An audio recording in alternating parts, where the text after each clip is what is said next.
Oh, it's an appalling ideology because the people who created it had the idea about what it should be before they made it. So it's propaganda. You can say exactly what Frozen is about. So it's propaganda.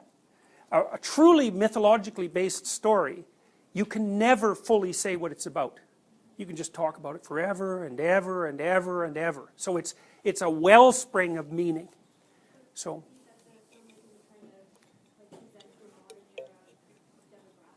Oh, sure they are. Of course that's what they're doing. Oh yeah, it's calculated marketing.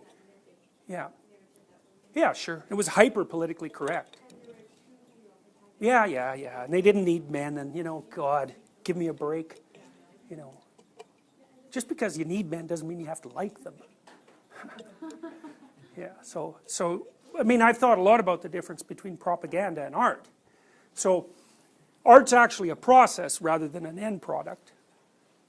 And with any luck, if you have a piece of art, the process is embedded in the byproduct. And so it reflects the process when you bring it into your house. And so it's an active, it's a crystallized act of exploration. And the real artist doesn't know what they're doing. They don't know what they're doing. They're exploring. I can recommend a film. There's a film made of Picasso in about 1957. And it was a black and white film. And it was actually a film of him making a painting. And he painted it on glass so you could see what he was doing. It's really quite fascinating because you can see that he's playing. He sketches it in and then he rubs it out. So then he sketches it in again and he rubs it out and he sketches over here. And it's like there's a real dynamism about it. He doesn't plan it out to begin with. Not that there's necessarily anything wrong with that as an artistic endeavor too. But Picasso was trying to explore and understand.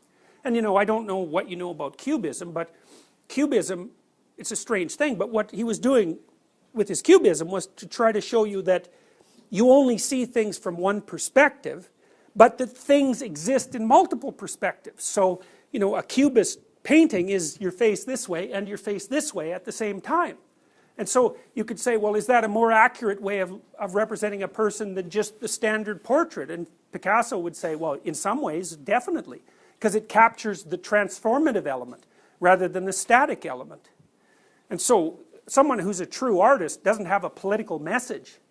It's funny because my house is full of ideological propaganda from the Soviet Union. It's just packed full of it. And it's so interesting to watch these artifacts because a lot of them they're socialist realist, although mostly they're impressionist, really. It's so interesting to watch them because in the painting themselves, there's a war that you can perceive. And the war is, a lot of the people who made these paintings were incredibly talented, really, really skilled, because the Russians kept their formal academies open. So the Russians can really paint Impressionism. It's remarkable. But their talents were encapsulated within this, but mostly Stalinist ideology. And so in each canvas there's this war between the ideological message and the artistic message. And what's so cool is, the farther we get away from the Soviet Union, the more the art wins. Because in 300 years, there isn't going to be a shred left of that ideology. And all that'll be left of the paintings is the art. So, part of the reason that people are so attracted to art is because the artist actually manifests identity with the process of transformation. And so that's why the artist is a cultural hero. That's also why every nihilist worth his salt wants to be an artist. Like, who are you? What are you going to say? I'm a nihilist? No, I'm an artist. It's like, no, you're not, but I can see why you want to be. Right, right.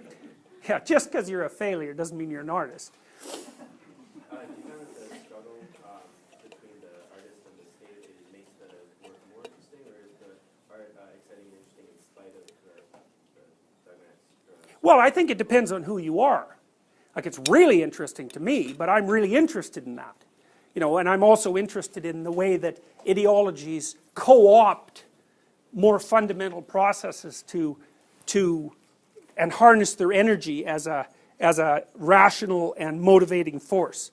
And so, for me, these pieces of art, propaganda, are extremely interesting. I mean, it's very interesting to be surrounded by them because I can see this war going on all the time. So, it's very cool. And the art's winning, as far as I can tell. So that's very interesting.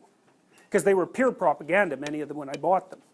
But it's getting farther and farther away from the Soviet Union.